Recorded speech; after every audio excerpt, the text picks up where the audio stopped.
Tuesday edition of the Economy and Politics Show, where we continue to converse around the economy and policies. Also, remember that today is also the second day of public holiday as the Muslims mark the Eid al-Fitr. But we're looking at doing business and sanctity of contracts in Nigeria. Very important for those who want to make investments, for those who have strategic partnerships with government, for anything that has to do with contracts and business. This is a very critical topic to discuss. And with me to lead this conversation is Dr. Kubianga Udofia, Managing Associate, Babalakin Co, a leading commercial law firm in Nigeria. Good morning, Kubianga. Good morning, Otto.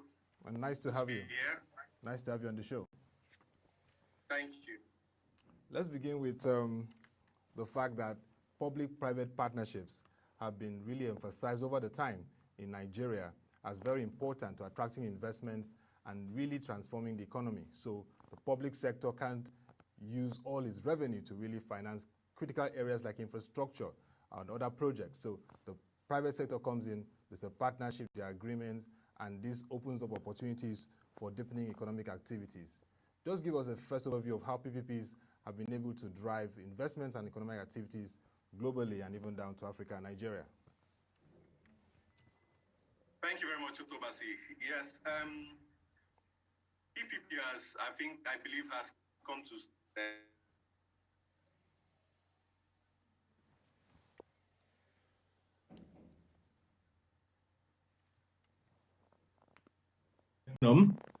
with the commercialization and privatization of government assets. So since then, we've come a long way now. I know as at last year, based on data released by the ICRC, the Infrastructure Concession Regulatory Commission, about between 2010 and 2018, about $8 billion of projects, PPP ward projects, had been approved by the federal government. And currently we have about 69 ongoing projects at the federal level, on the ICRC project portal. Of course, you also have projects going on in different states of the Federation. You have to be mindful of the fact that any data released by ICRC only pertains to the federal government and federal government-owned assets. And of course, as you've rightly said, if you look at Nigeria's infrastructure deficits at the moment, it simply underscores the importance of PPP projects, public-private partnerships between the public sector agencies and private sector actors. Let's even use the 2020 budget as a benchmark. Recently, due to the pandemic, the COVID pandemic, we've learned that the capital projects in the budget, or the amount appropriated for the capital project, is to be pegged at 312 billion Naira. And just a couple of years ago, the African Development Bank, they came up with the data that Nigeria needs about $300 billion, not Naira, to plug our infrastructure deficit. So, and you ask yourself, 312 billion Naira for capital projects, how many roads are these going to be able to, construct or even repair? How many houses would these be able to put in place and all that? So all this underscore the importance of government partnering with the private sector to get the necessary funding rather than resort to loan and debt financing for the projects which they desire to embark on. And what are success stories for PPPs in Nigeria? I really want to know. Kubianga. It's a very interesting question. Yeah. In terms of the success stories. And we have to be very frank with ourselves.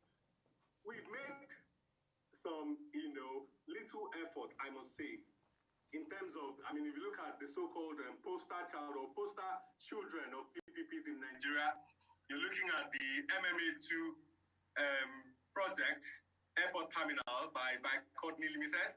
And you're also looking at the Lekki toll road concession project. And you have several IPPs scattered around the country, partnership between the government agencies or the government and private sector. Notably, you have the Azura IPP in those states, between partnership between the federal government, the those state government, and of course private investors. And of course, you have several of them. In 2006, I remember 26 ports terminal were concessioned. And some of them are doing fairly well. I mean, at least none, we've not heard of any that has gone bankrupt or insolvent. But having said that, like I said before, I said that with a caveat. You know, I don't know if I should go into challenges right away because, I mean, if you look at this PPP project, you know, they've also been bogged down by several issues. Please go on with the challenges. Yes. Pardon? You can go on with the challenges. Even the so-called the so-called poster child of PPP in Nigeria, which is the MMA2 project in Lagos, it's been bogged down by right from day one. It's been bogged down by disputes and litigation between the concessionaire and of course Nigerian aviation agencies, and primarily due to the penchant on the part of the agencies to renege on agreements. And this is me being very frank with you, without mincing words. I mean, right from day one, we've had a case whereby, I mean, they got into an agreement with Courtney to do certain things. One of them, let me just give you an example. An example, which is the case of the exclusivity clause that was in that agreement. They had this exclusivity clause, $200 million, about 39 billion naira, was sunk into that project by the private investor, by Courtney. And so as a way of ensuring that these funds are recouped within the concession period, there was an exclusivity clause that throughout this period, domestic flights would operate from that terminal. And what did FAN do? Right from day one, they reneged on this agreement, set up their own terminal, the General Aviation Terminal, and this diverted about 60% of the traffic that was meant to go to by Courtney. There's been court orders, court judgment, ordering FAN to do the right thing. There's a court judgment worth 132 billion naira, which is now, I think, about the range of in the area of 250 billion, ordering FAN to pay by Courtney for damages incurred by breaching this agreement, the concession agreement, and other agreements, but nothing has been done. So these are challenges we are facing. We have that challenge of federal government agencies having the penchant for reneging on agreements. A government comes in and decides to institute a probe or review on all contracts, agreements entered into. And I must tell you, it's a good thing, but it has nothing to do with the counterparty that entered into an agreement at arm's length. You can't review and terminate at will. If you want to review or you want to vary a contract, it has to be in line with the terms of the agreement you entered into. If you know you're not going to implement an agreement, then you shouldn't bother going into it. So we have that major challenge. I mean, we have other challenges. We have the challenge of finance. I mentioned the Lekki concession issue, Lekki Toll Road concession project, yes, which is also usually touted as a poster child for PPP projects in Nigeria. But if you look at it, I mean, how successful has it been? It's no more a PPP project. That concession right was bought up by the Lagos State government in 2014 because they got the fundamentals, the investors got the fundamentals, wrong. They insisted on tolling, increasing the toll in order to, recoup their investment because of macroeconomic fluctuations. And the Lagos State government had to step in, for political reasons, they had to step in to buy up the concession. It was meant to be for 30 years, and in 2038, but it ended in 2014. So we have these challenges, but not to say that we're not making progress. We are making progress, but I think, we would have made more progress if we had gotten some of the fundamentals right. I mean, you've just said it, getting the fundamentals right. And then recently, Mr. Kunle Lebute, the KPMG Nigeria chairman, and of course for Africa too, made some very interesting insights into the merits of going to PPPs for clients, especially like Nigeria. He listed issues like a strong legal framework, effective political legal system. Talked about project specification and even the financing structure. When you look at all these things, what are the very critical merits that should be taken into consideration when we look at PPPs in climes like Nigeria?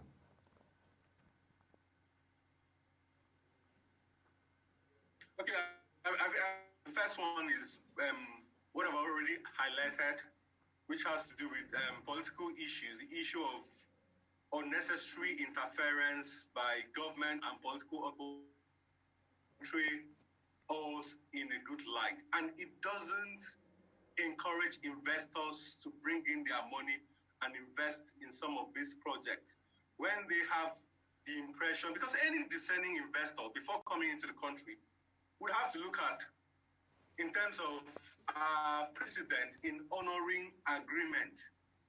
So an investor realizes that, look, we can wake up one day or there can be a change of government and contracts are arbitrarily terminated. They won't come here to invest their money. So I think, like I've highlighted before now, and I wouldn't want to flog the issue further, the issue of political interference. You mentioned legal issue too, and I'm not being biased, but I must be frank that our courts have done fairly well when it comes to the issue of dispute resolution in relation to some of these PPP projects. We've had several cases where the courts have come to the aid of private investors, who maybe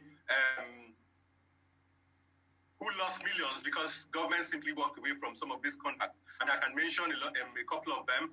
You have the case of Mavis, and I don't know if you've heard about that case of Mavis and Sita was decided by the Federal High Court a couple of years ago. In that case, FAN went into an agreement with Mavis and suddenly woke up and decided to, there was a dispute which went on arbitration. And what FAN did was they now gave some of the obligations under the agreement, some of the tasks that was meant to be performed by Mavis under the agreement. They gave it to a company called Sita Telecommunications Limited. And Mavis went to court and they got 5 billion damages against Sita for inducement of breach of contract. Of course, you have the case of BCE and NMPC, which was decided last year, affirmed by the Supreme Court last year, awarded about 8 billion against NMPC for wrongfully terminating a consultancy agreement it entered into with BCE Engineering Consulting Limited. You have lots and lots of them. So the courts have done fairly well. And of course, I wouldn't forget the case of BFI Group and BPE, where it went all the way to the Supreme Court. Yes, and the Supreme Court exactly had to do with the privatization of Alscon in the Ottoabasi Abasiekong state. Yes. BFI Group, of course, they won the bid, $410 million, I think it was. That was their offer. Rusal of Russia only made a bid of $150. At the end of the day, BPE, disqualified BFI Group for reasons best known to it. It went all the way. The matter lasted in court for 8 years. And that's another point I would like to highlight. For 8 years? My court's doing well. I think the problem with the legal system is that of delay in dispute resolution when it comes to some of these business disputes. It's something we have to work on. But I must say it's a general problem bugging a judicial system. We have the problem of congestion of courts. And so it's not peculiar to PPP projects. It's a general challenge that has to be... And so, like in the case of BFI Group, processed. The matter was started in 2004. It went all the way to the Supreme Court and lasted for 8 years in court. And ASCON is that nothing is being done. I know one of the things that is bad for business is uncertainty. The project has now been installed. Of course, in 2012, the Supreme Court ordered PPE to hand over, the facility to BFI Group for reasons which I do not know. That has not been done because I know at December last year there was a Federal High Court order, a Federal High Court ruling ordering for the remand of the DG of the PPE for failing to obey the court order of 2012. So it took 8 years, to resolve the matter, and 7 years later, a court order had not been complied with. So I wouldn't really blame the legal system. Yes, there's a problem, a general problem with that of congestion of court and in hearing of some of these disputes, which I believe something has to be done about the civil, justice administration system in Nigeria. But that aside, I also think that, political office holders and public officers, they also need to be cooperative. I mean, take for instance, enforcement is a major headache. Even when enforcement you of contracts, and you get your judgment. No, enforcement of I'm even talking of enforcement of court orders. So okay. If they refuse to enforce, you go to from here. I mean, they have the machinery to enforce this order. So what other machinery are you going to use? And this is why most times you find some of these investors deciding to take their disputes to foreign, forums to resolve, believing that at the end of the day, they would be able to enforce, those awards or decisions either against the assets of Nigeria there and all that. And that ties into the issue of sanctity of contracts, because if an investor is not going to get that guarantee that contracts, there will be sanctity of contracts, or for example, if I invest into a stadium project, maybe in Akwa Ibom or any state, and then the next government comes in and terminates the contract and all that, that definitely is a disincentive to investors. And so when we look at the case of let's get your insight on the P&ID case. Previous government signed the contract, and then the successive government comes in. There are issues. This continues to be a major challenge for Nigeria. If we could get your insight onto how we can begin to navigate around this issue so that we can have these investments, because without investments, we still have challenges in filling those gaps, infrastructure and other areas of the economy. Yeah, the issue of sanctity of contracts is very important. I mean, to start with, contracts are the building blocks of any market economy. And it's important that, there's autonomy of contracts. The duty of the government is just to draw the framework for contracts to be entered into, and government is now meant to step aside and let parties contract, even if it's a government agency, contract, and then government also has a duty to ensure that its agencies, when they go into contract, they honor their obligations under this contract, because it's very, very important. Of course, the issue of sanctity, when you talk about sanctity of contract, it's not an absolute principle of law. To start with, it only says that, parties who enter into contracts freely, must honor those contracts. Contracts are sacred. Of course, you have exceptions ranging from when you have issues of misrepresentation, you have mistakes, you have illegality. You can walk away on the grounds of public policy, which is an unruly horse and a very tricky one, and fraud and so on and so forth. But it's important. You mentioned the case of P&ID, which is quite very messy, and it's a controversial one. And it's a what example to use when you're talking of, sanctity of contract, because in my view, I think that contract was structured to fail right from the start. We made a lot of mistakes, and here was a company that came into the country, to be honest with you and to be very frank, it was a briefcase company. It had no registered address apart from a registered office, apart from its registered address somewhere in BVI, British Virgin Island. And apart from that, it had no website. You may say that's not a major issue, but tell me a major company in the world today that has no website that you can easily log on to read much about it, or even Google to see things about it. It's only when it started its dispute in Nigeria, that's when it hosted something it called P&ID Facts. That's the website it has. Ridiculous stuff. But we made a mistake, right from the start, engaging this company. It invested nothing. It didn't even buy the land in Cross River State. It said it wanted to develop its facility, but yet it claimed it invested over $40 million. It went on arbitration. We had the chance. Yes, we had made the mistakes already, but we had the chance to negotiate with these guys and just pay them up and walk away. But we didn't. We went with arbitration, got $6.6 billion. We just sat there. We did literally nothing. And then, we tried to negotiate, because I heard the Jonathan administration negotiated, and we're ready to pay about $850 million and thereabout. But those are issues that Fed has not confirmed yet, just in the media. And then they went to court last year, and this is when it really came to limelight, where they converted the award into a judgment. By then, it was worth about $9.6 billion. So we made mistakes. And it's not a time to start, alleging, oh, the company was fraudulent and this, that. But we made a mistake, and there are lessons to be learned from this. Hopefully, we'll be able to wriggle ourselves out of this, because it's painful. I'm a Nigerian. For me, it's extremely painful. I mean, how do you pay a company a briefcase company, you pay a briefcase company that amount? So I hope we learn our lessons from that. But the lessons to be learned are quite numerous. And one is that, look, from the bidding stage, tendering and bidding stage, we have to get our acts right. If the government cannot do it alone, if they're not professionals in the public sector, technical advisors, and get external technical advisors to follow these things through, so that everything is done in accordance with due process. And again, we should only sign contracts that we are ready to implement. In the P and ID case, I heard one of the things that stalled the contracts was the wet gas that were meant to get from Adax Petroleum. At a point, that didn't work. And so, in fact, 3 years after signing, government didn't lay the pipelines which, they are obligated to lay to even channel the wet gas to Cross River State.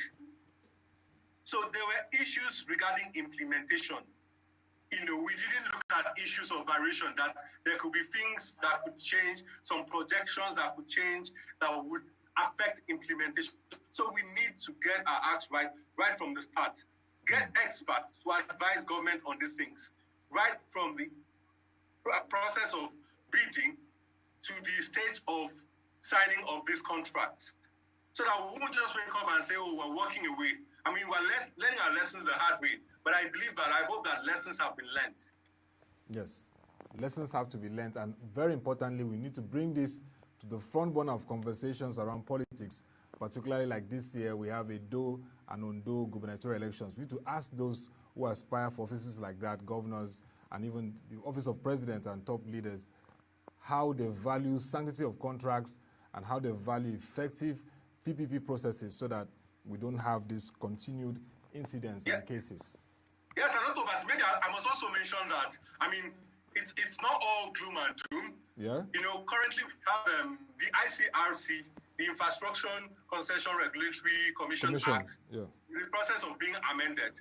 And of course, I believe if not for the pandemic, if not for the pandemic, maybe we would have made progress in terms of the amendment of that act. And one of the primary reasons, for the current amendments, which are before the National Assembly, is to empower the ICRC to be more independent, to act as a disciplinary body. Yeah. So it will act as an arbitrator, act as a disciplinary body, governing body in charge of contracts. So when you have PPP project, it will set out the guidelines, and it will have the power to be able to enforce these guidelines, even over government agencies. So we hope that these laws will be amended soon. And in terms of enforcement and implementation, we hope that government agencies and the government will let institutions like ICRC be independent and do its job properly and independently. Yeah, very important. And we hope to see how that happens, particularly under the leadership of Engineer Chidi Zua. We hope the National Assembly will do that quickly and see how ICRC begins to take its role and really boost investor confidence, which is a very key aspect there. But let's quickly go to another area that I know that you've been really engaging, and that's the issue of around insolvency and risk management. You know that this period, post-pandemic, there's been a challenge around businesses and stability. Countries have introduced new insolvency rules or amended extant ones to fend off potential avalanche of insolvency across companies. Because when there's insolvency in systems, it's going to bring a whole destabilization in the economy, job losses. Companies can't even operate as they want to. And that is a potential risk that has to be mitigated. So looking at Nigeria, how can we respond in this area too? Because risk management is very key at this point, and we need to really respond quickly. Yeah, also thank you for that question. I must start by commending, because at least we have to give credit to the government for efforts made so far. I think on March 16 this year, just before the lockdown, the CBN came out with some palliatives, their first set of palliatives, and one of them was a 50 billion fund, targeted facility to take care of businesses who have been, that have been hugely or adversely impacted by the pandemic, and that was quite commendable. No. But in my view, I actually believe that was a drop in the ocean when you consider the impact, the magnitude of impact on the pandemic on businesses. And this fund wasn't just meant for businesses alone; it was meant for businesses and households. And I kind of wondered how this amount was meant to go around when you consider the magnitude just on businesses. If you leave out even households, like you've mentioned, rightly mentioned, other countries, I mean, they've gone beyond, releasing funds as palliatives. They've tried to amend their laws because what most businesses are being faced with now is cash flow crunch. They are experiencing like a drought in revenue. Their revenues are falling due to government measures to curb the pandemic. So what many countries have done is, because, when you have the cash flow crunch, the impact on businesses is that they won't be able to honor their immediate payment obligations. And that will result in what we call cash flow insolvency. So when you are asked to pay your debt falls due, and you're asked to pay your debt, a demand is made and you're unable to do so. Your cash flow insolvent. And based on that, a creditor can file a petition for wind up that company for inability to pay debt, which is insolvency. So what a couple of countries have done, I know Australia, they've done that, in Spain that has been done, and in Germany, even in the UK, they have a bill now, corporate governance and insolvency bill, before the parliament, which would likely be passed in the next couple of weeks. So what they've done is that they've suspended certain provisions of their laws to give companies breathing space, to ensure that companies that have been adversely impacted or affected by the pandemic do not face, like you mentioned, I want to use your word, avalanche or deluge of insolvency petitions on the grounds of their inability to pay debt. Yes. Of course, coming back home to Nigeria, Section 409, paragraph A of our Companies and Allied Matters Act, of course, gives creditors the right to petition for winding up if a debtor owes a sum which is above 2,000 naira. This law was enacted 30 years ago, so you may say the sum is ridiculous. I mean, that's quite understandable. If a debtor owes 2,000, an amount which is above 2,000 naira, so the procedure is for the creditor to serve the debtor with a statutory demand, what's called a statutory demand, a demand notice for payment. And after 3 weeks of service of that notice, if a debtor is unable to pay, the creditor can now file for wind up the company. So my recommendation is twofold. One, in order to prevent this deluge of insolvency petitions, which of course would lead to companies going down and would result to more unemployment and put more pressure on our economy, which is already heading to recession. What the National Assembly can do, because the CAMA, Companies and Allied Matters Act, is an act of the National Assembly. They can do two things. One, they can increase that threshold for filing of petitions for cash flow insolvency. Like I mentioned before, it's just 2,000 naira, which is quite insignificant. So they can increase it to, let's say, $1 million, 100 million naira.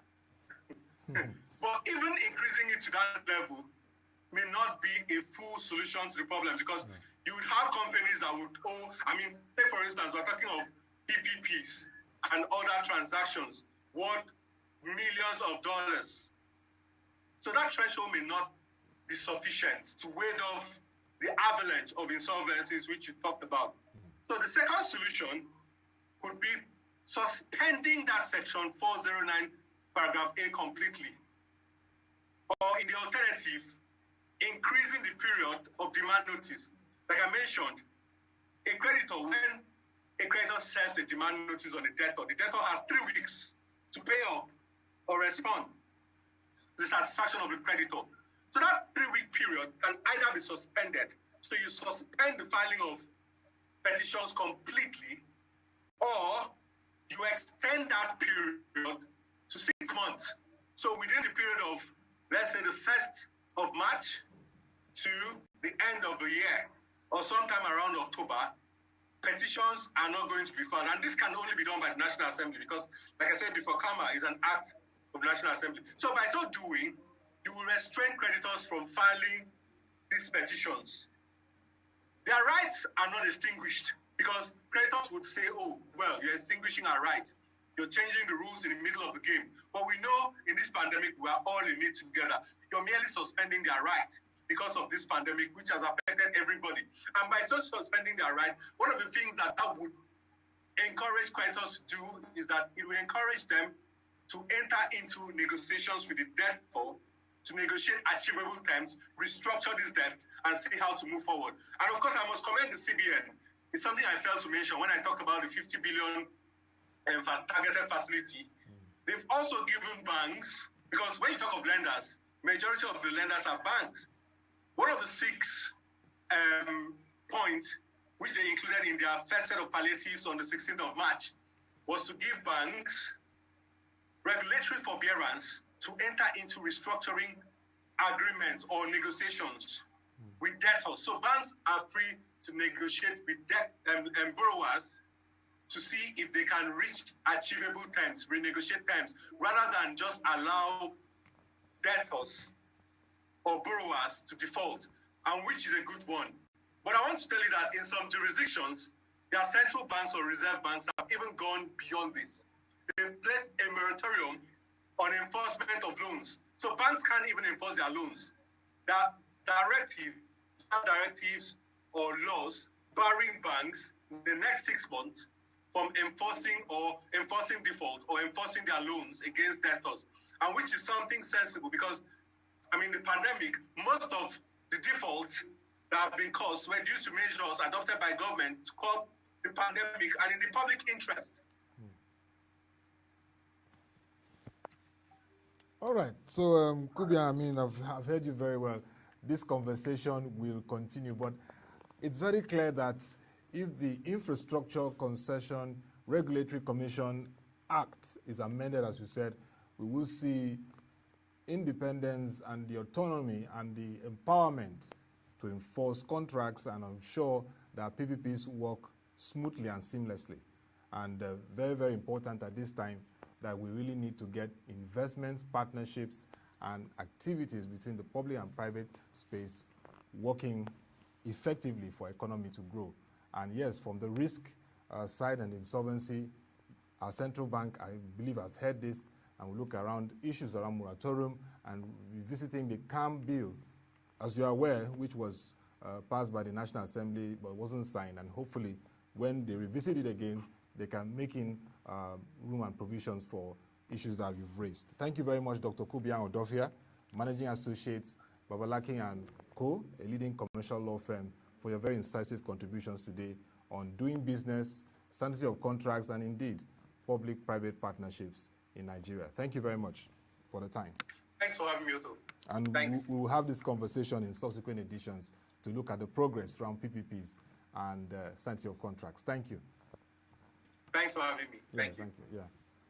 The conversation continues by 10 a.m. as we look at the market review, and Africa is at the center of the discourse. Join our website, www.proshareng.com, to watch our videos and news stories and read our reports that we have for you. Till we come your way again, thank you for watching. Have a nice day and stay safe.